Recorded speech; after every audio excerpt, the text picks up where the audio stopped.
듯한 모습의 송명빈 대표가 직원 얼굴에 있는 힘껏 주먹을 휘두릅니다. 분이 풀리지 않은 듯 고통스러워하는 직원을 또다시 있는 힘껏 내리칩니다. 송 대표가 5년 가까이 함께 일해온 직원 양모 씨를 폭행하는 장면입니다. 송 대표는 온라인에서 자신의 정보를 지워 떠돌아다니지 않도록 하는 이른바 잊혀질 권리를 국내에 처음 소개한 전문가로 이름이 알려진 인물입니다.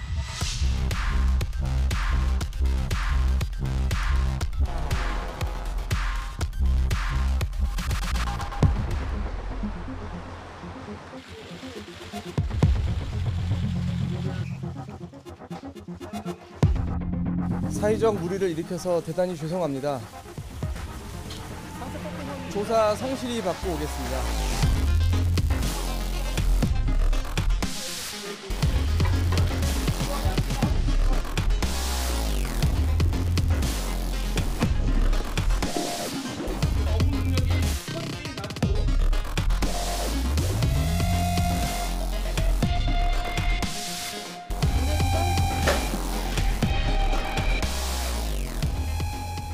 회사 돈에 손을 대기 시작하였고 개발 제품 관리에도 부실한 등 회사는 점점 어려운 상태로 치닫게 되었습니다. 이사회의 사직 요구를 뒤로 한 채 본인의 배임 횡령 혐의를 축소, 은폐, 은닉하는 일에만 몰두하였습니다. 또한 송명빈의 폭행, 폭언 수집에 자신의 모든 역량을 쏟았습니다. 이 고소자 자신도 네. 그렇게 떳떳한 사람이 아니다. 이런 메시지를 강하게 여론을 통해서 보여주고 싶은 것 같고요. 네. 또 저렇게 그 강경하게 그 대응을 통해서 혹시 있을 수도 있는 다른 얘기를 사전에 봉쇄하려고 하는 목적도 함께 좀 있었던 것은 아닌가 예. 이런 생각이 들고요. 그러다 보면 결국 뭐냐면 이 핵심 내용 자체가 상당히 완화되게 되는, 네. 희석되게 되는 이런 효과가 그 있지 않는가. 그래서 우리가 범죄학에서는 비난자를 다시 비난하게 되면 네. 프레임이 상당히 약하게 된다. 이런 그 얘기가 있습니다. 그래서 그것을 의식을 해서 저렇게 감성적인 이야기를 공식적으로 한 것이 아닌가 추정해 봅니다. 아무래도 본인에게 가해지는 여론이 굉장히 좋지 않다라는 것을 지금 느끼고 있는 모양이죠. 네. 그래서 사실 첫 번째 출석을 했었을 때는 책자를 가지고 나와서 네. 이제 기자분에게 뭐 횡령이나 배임 같이 대표이사들이 빠지기 쉬운 유혹에 관한 장이 있는 부분을 건네기도 했지 않습니까?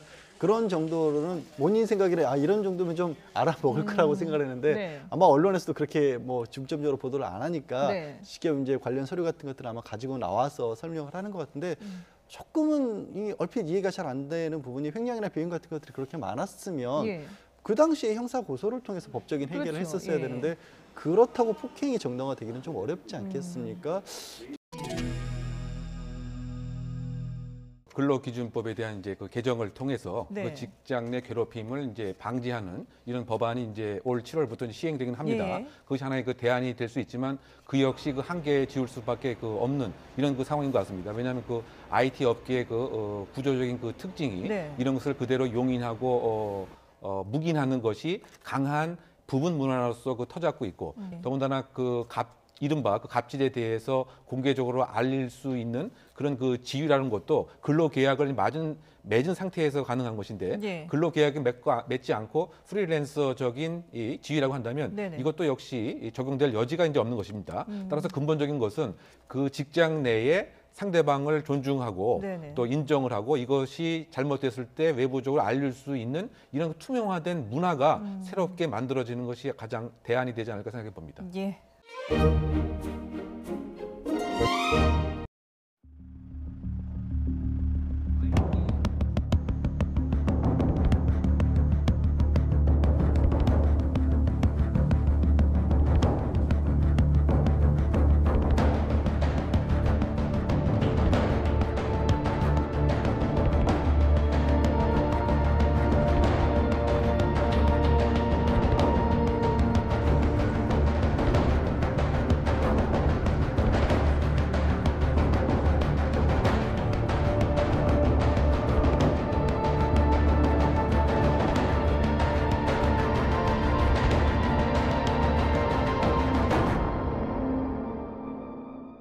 자, 원래 지난해 12월 24일까지는 피해자들에게 1억 원씩 배상하라는 대법원 판결이 있었는데 지금 아직 이행이 안 되고 있는 거죠?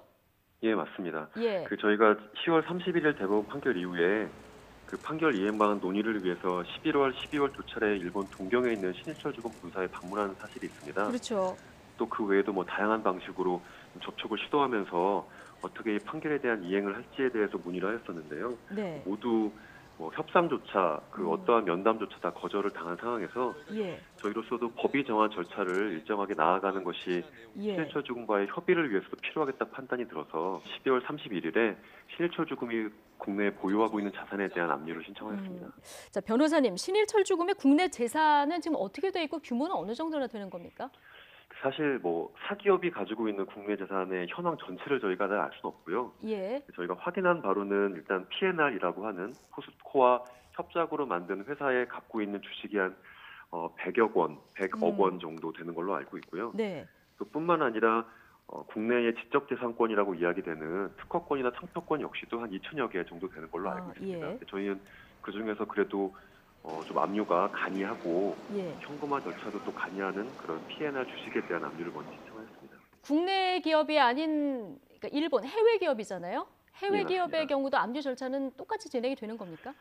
사실 뭐 채무자가 외국인이든 외국 기업이든이 중요한 것이 아니라 예. 그 압류할 재산이 어디에 있는지가 중요한데요. 아. 그렇기 때문에 저희도 신일철주금이 당연히 일본에는 많은 자산이 있음에도 불구하고 국내 자산이 가장 일차적인 압류 대상이 됐던 것이고요. 예. P&R 주식이 P&R이라는 회사 자체가 이제 국내에 있기 때문에 그 P&R 주식이 갖고 있는 주식을 압류 대상으로 설정을 하였습니다. 아마 뭐 법원이 국내 네. 자산이기 때문에 예. 빠른 시간 안에 압류 결정을 판단해 주실 것이라고 생각하고 있고요.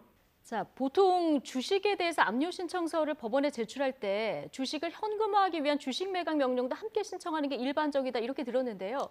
이건 네, 이번에 안 하셨다고 들었거든요. 이유가 있습니까? 저희는 이 문제 해결이 단순히 일정한 금액에 대한 집행이 아니라 전범 기업의 사과와 역사적인 책임 그리고 더 나아가서는 내분의 피해자에 국한되지 않는 더 많은 피해자들에 대한 권리 구제가 이루어져야 된다고 보고요. 그래서 신일철주금과의 포괄적인 협상을 위해서 일단 압류까지는 진행한 것이고 현금화 이전에도 저희는 당연히 협상을 최우선의 목표로 삼고 있습니다. 일본 정부가 굉장히 강경한 입장입니다. 아베 총리가 매우 유감이다 이런 얘기를 했고요. 또 국제법 예. 근거에서 대응 조치를 검토하라 이런 지시까지 지금 내린 상황이거든요.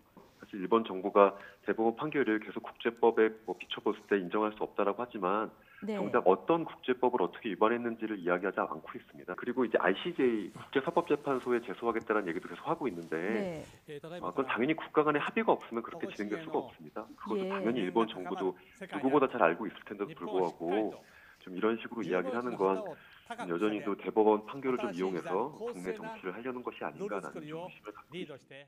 노예와 같은 대우를 받으면서 2년간 그 고통을 받은 그런 그 기급 말하자면 피땀 흘린 돈인데 이날까지 해결이 안 됐어요. 살아있는 동안에 죽기 전이라도 다만 얼마라도 남이다끼기라도 위로금이라도 좀 주는 것이 이것이 도리지 않느냐. 근데 왜 월급을 본인한테 직접 안 주고 은행에다? 그걸까지 도망가니까 돈 있으면 도망가게 된다 이야. 같이 늘 이렇게 살아서 가지를 참고 돌아가셨더라면 마음이 안 아픈데 이렇게 돌아가신다 혼자 그래서 내가 눈물이 슬프고 살아오라요. 2013년 경만에 또 내분의 원고 모두가 살아계셨습니다. 근데 이렇게 대법원이 전원합의체 판결을 늦게 선고를 하면서 주식 할아버지만 유일한 생존 원고가 되셨었는데요. 저희는 2019년 초 안에 이 문제에 대한 조금 더 진전된 논의가 시작될 수 있기를 아주 간절히 바라고 있습니다.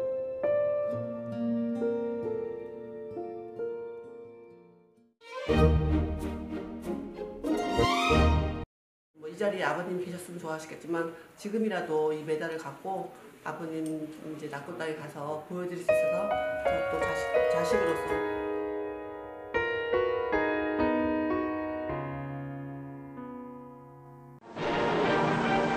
서울에서 거행되고 있는 아시아 축구 선수권 대회에서 자유월남과 이스라엘 팀을 물리친 우리 한국 팀은 10월 21일에는 자유중국 팀과 대전했습니다.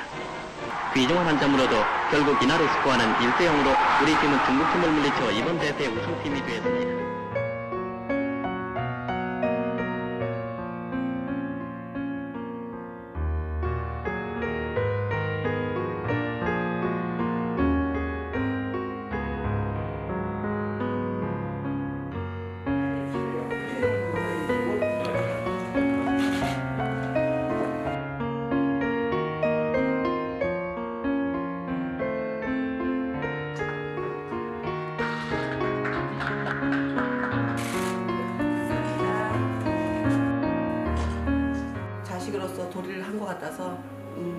날이라 생각합니다.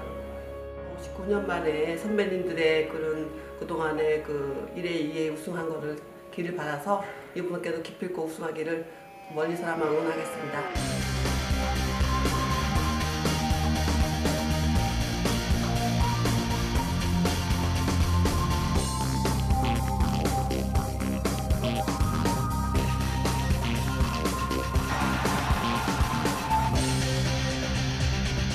대한민국 축구가 이번에 아시안컵에 가서 좋은 성적으로 돌아올 테니까 새해 복 많이 받으세요.